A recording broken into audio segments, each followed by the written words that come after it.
누가복음 6장 20절에서 26절까지 말씀 보겠습니다.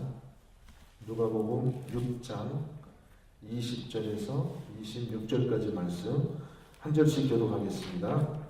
예수께서 눈을 들어 제자들을 보시고 이르시되 너희 가난한 자는 복이 있나니 하나님의 나라가 너희 것이니요 지금 죽은 자는 복이 있나니 너희가 배부름을 얻을 것이며 지금 우는 자는 복이 있나니 너희가 웃을 것이며 인자로 말미암아 사람들이 너희를 미워하며 멀리하고 욕하고 너희 이름을 악하다 하여 버릴 때에는 너희에게 복이 있도다. 그날에 기뻐하고 뛰놀라. 하늘에서 너희 상이 크리라. 그들의 조상들이 사상 천사에게 이와 같이 하였느니라. 그러나 화 있을진저 너희 부요한 자여 너희는 너희의 위로를 이미 받았도다. 화 있을진저 너희 지금 배부른 자여 너희는 주리리로다. 화 있을진저 지금 웃는 자여 너희가 애통하며 울리로다. 같이요. 모든 사람이 너희를 칭찬하면 화가 있도다. 그들의 조상들이 거짓 선지자들에게 이와 같이 하였느니라. 아멘. 자, 오늘 말씀의 제목은 복과 저주를 분별하라 라는 뜻입니다. 제목입니다. 복과 저주를 분별하라. 오늘 본문은 우리가 익숙하게 아는 마태복음의 산상수훈을 닮아있죠. 같은 내용입니다. 근데 내용이 보면은요, 산상수훈보다 훨씬 좀 간략하게 나와 있습니다. 산상수훈에는 8가지 복을 이야기하고 있는데 오늘 본문은 4가지로 이렇게 압축해서 이야기하고 있고요. 또 산상수훈은 가르침을 예수님께서 주신 장소가 산 위에서 가르치셨다. 그래서 이제 산상수훈인데 오늘 본문의 배경과 세팅을 보면은 산 아래 내려오셔서 평지에서 가르치신 것으로 그렇게 기록되어 있습니다. 그래서 우리가 추론할 수 있는 것은 예수님께서 이 동일한 가르침을 한 번만 가르치신 것이 아니라 여러 가지 다른 장소에서 가르치셨고 그 내용이 조금씩 다를 수도 있었겠죠. 제가 예를 들어서 설교를 같은 본문을 하더라도 때와 장소에 따라서 다르게 할 수 있는 것처럼 예수님도 동일한 내용이지만 그것을 조금씩 다르게 변형하여서 여러 번 반복해서 가르치신 것 같아요. 그런데 오늘 본문이 산상수훈의 마태복음에 나오는 산상수훈과 차이가 되는 가장 두드러진 차이점은 뭐냐? 마태복음에서는 이러한 사람이 복이 있다 해서 8가지 복을 이야기하고 있잖아요. 근데 오늘 이 본문은 4가지 복을 얘기하고 나서 굳이 또 4가지 화를 얘기하고 있다는 것입니다. 무슨 얘기인지 아시겠죠? 8가지 복만 얘기해 주는 것이 아니라 4가지 복을 이야기해주고 또 그것과 상반되게 4가지 저주에 대해서, 화에 대해서 얘기하고 있는데 이것은 구약의 전통을 따르는 것입니다. 여러분 구약에 우리가 보통 언약 형식이라는 것을 보면은 항상 하나님의 그 언약의 말씀을 잘 지키는 사람들이 받아들이는 복에 대하여 또 그 말씀을 지키지 않는 사람들이 받게 되는 저주에 대해서 이렇게 짝으로 가르치시는 것이 있는데 이 누가는 이제 그러한 구약의 전통에 따라서 예수님의 가르침을 잘 표현하고 있습니다. 자, 그러면 전반부 20절, 23절은 4가지 복에 대해서, 후반부 24절부터 26절까지는 4가지 화에 대해서 이야기하고 있는데 이 두 가르침은 사실 똑같은 내용이에요. 똑같은 내용을 한 번은 긍정적으로 표현하는 것이고 또 다른 한 번은 부정적으로 표현한 것입니다. 그런데 이렇게 똑같은 내용을 한 번은 긍정적으로 얘기해주고 부정적으로 얘기하는 것이 이 가르침의 효과를 아주 극대화시키는 그런 효과가 있죠. 제가 이제 아들에게 말할 때 너 아빠가 말한 것을 아빠 말을 잘 들으면 네가 원하는 것을 내가 들어줄게 이렇게 얘기했는데 그것만 얘기하는 거 하고 근데 네가 아빠 말을 안 들으면 너에게 이러이러한 벌이 있을 거야 라고 얘기할 때 조금 그 아들이 그 말을 받아들이는 그 태도가 다를 수 있습니다. 상만을 이야기하면은 아직 거면 내가 뭐 상 안 받으면 되지 그만이지 하고 그 말을 가볍게 여길 수가 있거든요. 그죠? 아빠 말 안 들어도 내가 뭐 상을 안 받으면 그만이니까. 그런데 상을 못 받는 것에서 끝나는 것이 아니라 아빠 말을 안 들었을 때 거기에 벌이 있다 라고 하면은 그 내용이 더 심각해지는 거예요. 그죠? 안 들으면은 그냥 안 듣고 마는 것이 아니라 거기에 벌이 있기 때문에 그것을 들어야 된다는 것입니다. 그래서 하나님의 약속에는 복이라는 결과만 있고 복을 안 받으면 그만이 아니라 거기에 저주가 같이 있다는 것이죠. 그래서 우리의 신앙이 또 이 땅에서 우리의 삶이 굉장히 심각한 그런 결과가 나타난다는 것을 우리가 생각할 수밖에 없어요. 그죠? 영원한 복을 받아 누리든지 아니면 영원한 저주에 빠진다는 것입니다. 천국이 있든지 아니면 지옥이 있다. 뭐 천국에 안 가면 그만이지 중간지대가 없어요. 중간지대가 없어요. 천국에 가든지 아니면 지옥에 가든지. 이게 우리 신앙이 우리의 삶의 궁극적인 결과가 그렇게 갈라지기 때문에 그렇기 때문에 우리가 오늘 본문의 말씀을 우리가 심각하게 봐야 되는 것이고요. 마태복음의 그 팔복을 볼 때하고는 조금 더 느낌이 틀린 것 같아요. 마태복음에서는 이런 사람이 복이 있는 것이야 그것만 얘기했는데 누가복음에서는 그렇지 않은 사람에게는 화가 있다 이렇게 얘기하니까 우리가 조금 더 내용을 좀 더 심각하게 보게 됩니다. 자, 그러면 복 있는 자, 뭐가 복이 있는 것이냐? 본문에서 네 가지 얘기하고 있죠. 첫째로 가난한 자, 또 지금 줄인 자, 또 우는 자, 사람들에게 욕을 먹고 따돌림을 당하는 자가 복이 있다. 이것을 문자적인 의미로만 이해하면은 누가 제일 복이 있는 사람이 되냐면은 홈리스가 제일 복이 있는 사람이 됩니다. 길거리에서 헐 먹고 굶주리는 그래서 홈리스가 제일 이제 복이 있는 사람이 되는데, 근데 이 표현을 마태복음에서는 그런 오해를 해소하기 위해서 조금 변형을 시켰죠. 어떻게 됐어요? 그냥 가난한 사람이 복이 있다고 하지 않고 마태복음에서는 심령이 가난한 자가 복이 있다.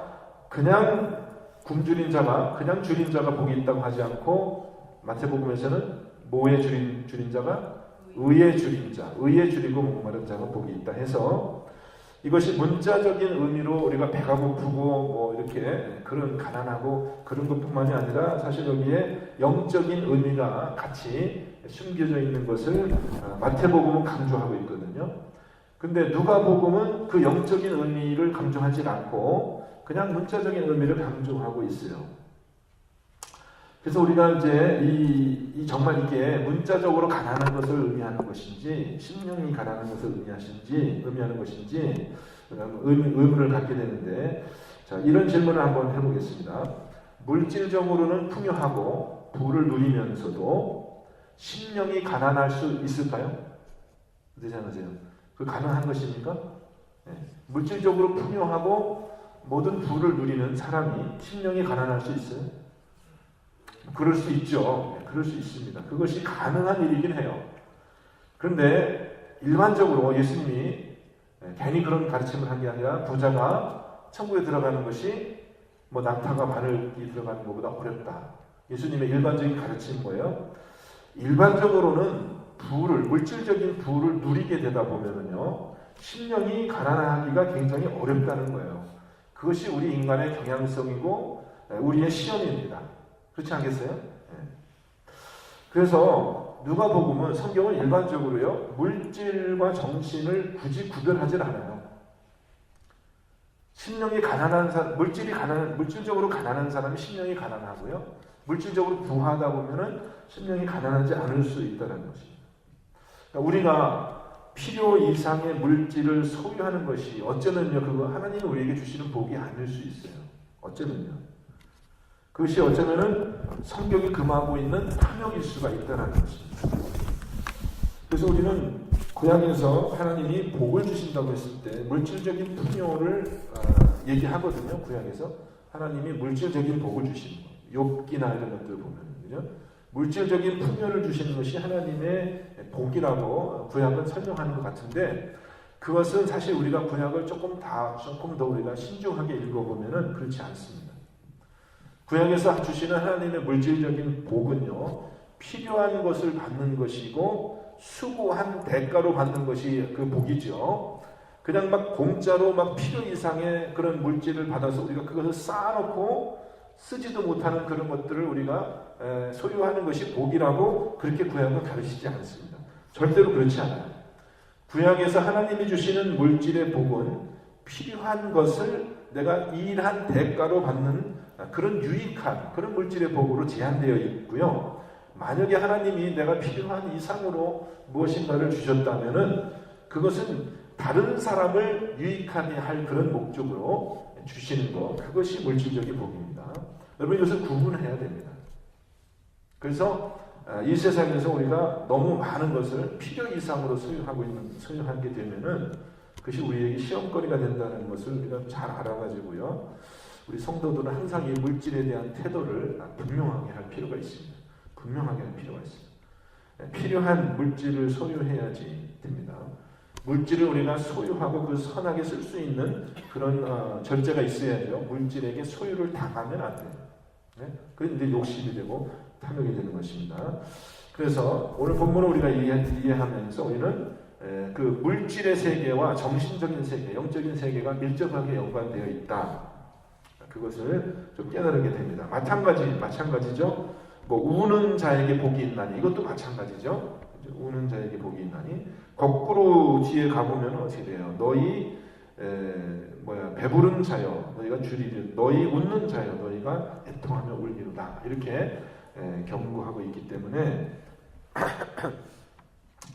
우리가 이 땅에서 너무 이렇게 쾌락을 추구하고 뭐 행복한 삶을 추구하고 하는 것보다 더 좋은, 더 귀한 가치가 있는 것을 우리가 늘 생각을 해야 됩니다. 그런데 본문에서 네 가지 복과 저주, 화를 이야기하는데 그 중에서도 제일 강조되고 있는 것이 제일 마지막 절입니다. 마지막 22절 보면요 이렇게 돼 있어요. 인자로 말미암아 사람들이 너희를 미워하고 멀리하고 욕하고 너희 이름을 악하다 하여 버릴 때에는 너희에게 복이 있도다. 뭐 우리말에 뭐 욕을 많이 먹으면 장수한다 그런 속담도 있는데 예수님이 지금 가르치시는 게 욕을 사람들한테 욕을 많이 먹는 사람에게 복이 있다고 이렇게 얘기하고 있는데 자, 이 말씀은 무조건 욕을 다른 사람한테 그 나쁜 평가를 받는 것이 좋다라는 것이 아니라 무슨 원인에 의해서 그렇게 되는가를 사실 따지고 있는 거죠. 그러니까 가난하고 굶주리고 우는 것이 복이 있다라는 것이 아니라 어떻게 무슨 이유 때문에 무슨 까닭으로 그렇게 되었는가를 따지고 있습니다. 자기가 게을러서 또 자기가 악한 행동을 해서 사람들에게 비난받는 것을 복이 있다 그렇게 얘기하는 건 아니고요. 자기가 게을러서 일 안 해가지고 가난하게 된 것을 복이 있다고 얘기하는 것이 아니라 무슨 까닭으로 이 사람이 가난하게 되었고 무슨 까닭으로 이 사람이 고통을 당하게 되었고 무슨 까닭으로 이 사람이 다른 사람에게 비난을 받는 그런 처지가 되었는가 그 원인을 따지고 있습니다. 중요한 게 뭐예요? 제일 중요한 것이 인자로 말미암아 그러니까 예수님으로 말미암아 안 당할 수도 있는 것을 또 피할 수도 있는 그 고통을 자기가 선택해서 의도적으로 그것을 당하고 있는 그 사람에게 복이 있다라고 하는 것입니다. 아셨죠? 악행으로 말미암아서 게으름으로 말미암아서 당하는 고통이 아니라 피할 수도 있고 자기가 얼마든지 안 당할 수도 있는 것을 예수 그리스도를 위해서 복음을 전하기 위해서 그것을 자기가 선택해서 그런 생활로 들어갔다는 것이 그 사람에게 복이 있다는 것입니다. 굶주리게 되었어요. 헐벗게 되었어요. 나그네 되었어요. 병에 들게 되었어요. 옥에 갇히게 되었어요. 심지어는 자기의 목숨을 내놓게 되었어요. 그것을 피하지 않고 선택했는데 그런 의도적인 선택이 있기 때문에 복이 있는 것입니다. 그래서 여러분 복은요 저절로 우연히 지어지는 게 아니고 내가 열심히 기도하면 복이 생기는 게 아니라 복이 있는 전제 조건은 뭐냐면은 의도적인 선택이에요. 의도적인 선택. 아셨죠? 오늘 예수님이 전하는 복은 너희가 그 복을 찾기 위해서 의도적으로 무엇인가 결정을 하고 삶에 있어서 선택을 하고 그것을 했기 때문에 복이 있다고 얘기하는 것입니다. 그냥 가만히 있는데 기도하고 빌었기 때문에 하나님이 복을 주신다는 게 아니에요. 우리의 삶에 의도적인 선택, 의도적으로 고통을 끼어안고 예수를 위해서 나서는 그런 선택이 있는 사람들에게 복이 있다라고 얘기하고요. 또 그런 사람들을 영접하는 자가 복이 있다고 얘기해요. 마태복음에는요. 그런 선택을 해서 복음의 길로 복음을 전하는 길로 나선 사람들의 복이 있고 그런 사람들을 선지자 이름으로 영접하는 자, 의인을 의인의 이름으로 영접하는 자, 예수 그리스도의 제자를 예수님 때문에 그런 사람을 영접하는 자가 복이 있다. 그렇게 얘기합니다. 둘 다 선택을 한 겁니다. 복음 위에서 나선 사람도 선택을 한 것이고 그 사람을 영접한 사람도 선택을 한 거예요. 그러니까 이 사람들이 그런 선택을 하는 이유가 무엇입니까? 이 사람들이 받는 복이 뭐예요? 결국은 오늘 본문에서는 하늘의 상이다 이렇게 표현하고 있습니다. 하늘의 상이다. 뭐가 복이 있는 것이냐? 하늘의 상이 있기 때문에 복이 있는 것이다. 여기에 우리 성도의 믿음이 있는 것이죠. 우리 성도는 이 땅에서의 삶, 현세에서의 삶이 전부라고 생각하지 않고 우리는 죽음 이후에 영원한 나라가 있는 것을 우리는 믿기 때문에 그것이 더 우리에게 중요한 가치가 된다는 것이죠. 그래서 불의한 재물을 팔아서 친구를 사귀라라는 예수님의 가르침이 있잖아요. 그건 뭐예요? 이 땅에서의 한시적이고 일시적인 그러한 소유와 시간과 건강과 물질들을 투자해서 더 영원한 것, 하늘나라의 삶을 추구하는 것이 그것이 믿는 성도들의 삶이다. 예수님이 이렇게 가르쳐주는 거죠. 반대로 저주받은 사람들, 화 있는 사람들은 어떻게 살아갑니까? 그들은 철저하게 이 세상의 삶을 추구하며 살아가요. 이 세상의 삶. 여기서 어떻게든지 손해보지 않고 자기 유익을 만족하기 위해서 살려고 그렇게 노력해요. 밥 한 끼도 안 살려고 해요. 좀 이렇게 내서 말이죠. 친구를 좀 사귀고 이렇게 베풀고 해야 되는데 자꾸 이 세상에서는 자기 나름의 그런 세상을 세워가는 데만 초점이 있고요. 그것을 다른 더 영원한 가치를 위해서 포기하지 않는다는 거죠.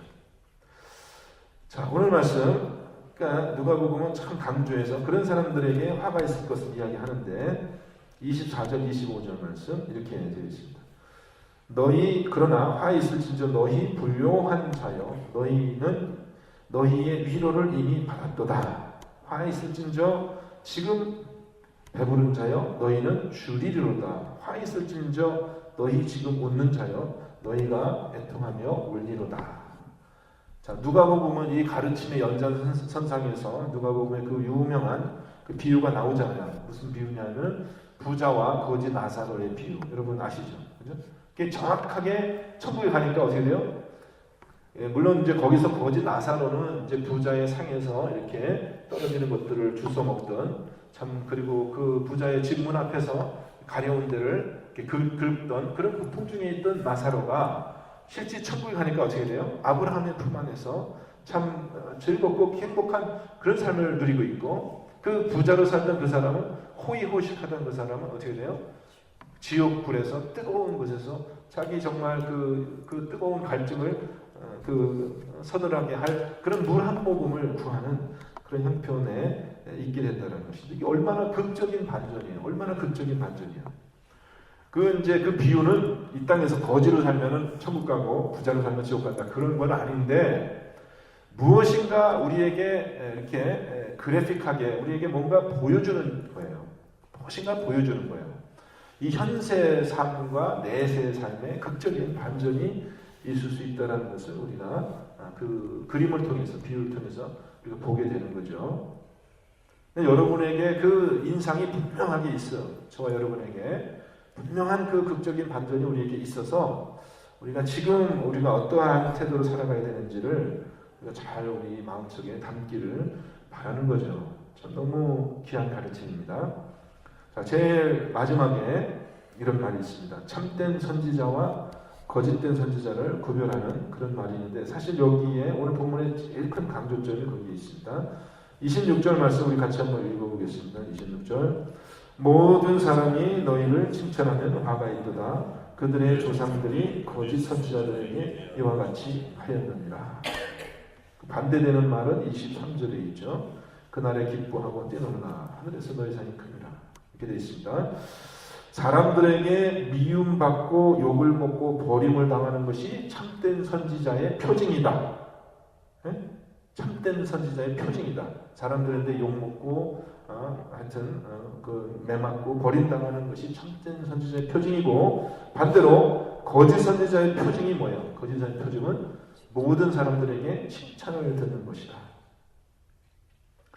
자, 예수 그리스도의 복음을 정말 충성되게 신실하게 전하면은 많은 사람들에게 칭찬을 듣게 될까요? 그렇게 될까요?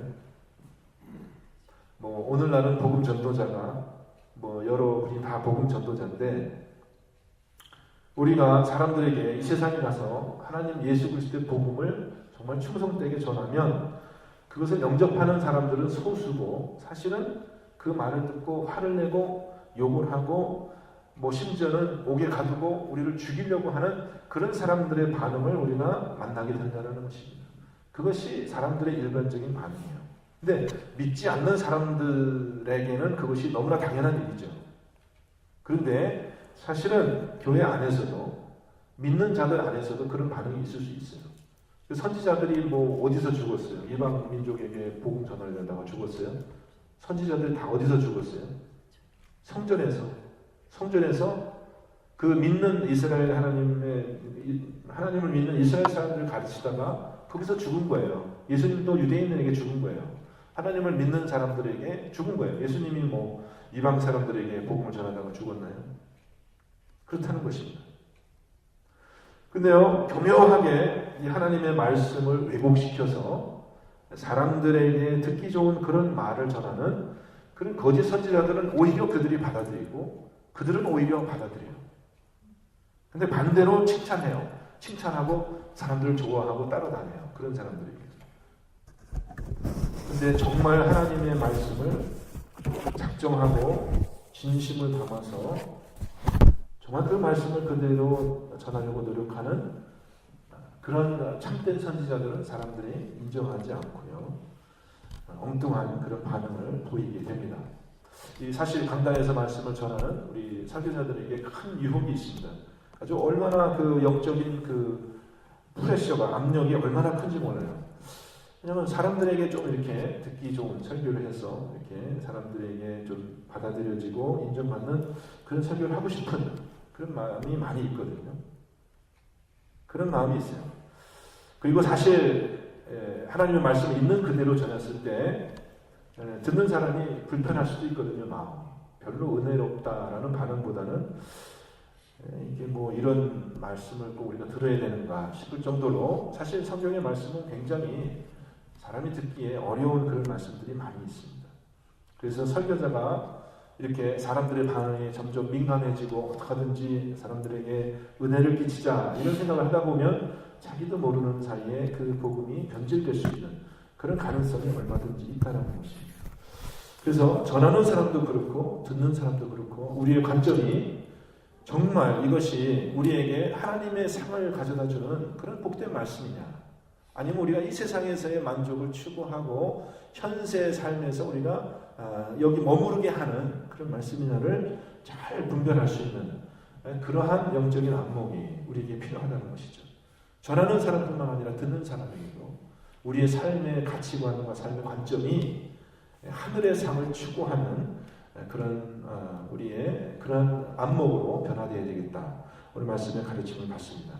여러분, 아무튼 오늘 하루의 삶을 통해서 우리의 삶이 이 땅에 굳건하게 발을 디디고 살아가야 되지만, 현실을 벗어난 그런 삶은 아니지만 그 속에서도 우리는 끊임없이 계속해서 하나님의 삶, 하늘의 삶을 추구하는 그런 믿음의 삶이 되기를 주님의 이름으로 축원합니다.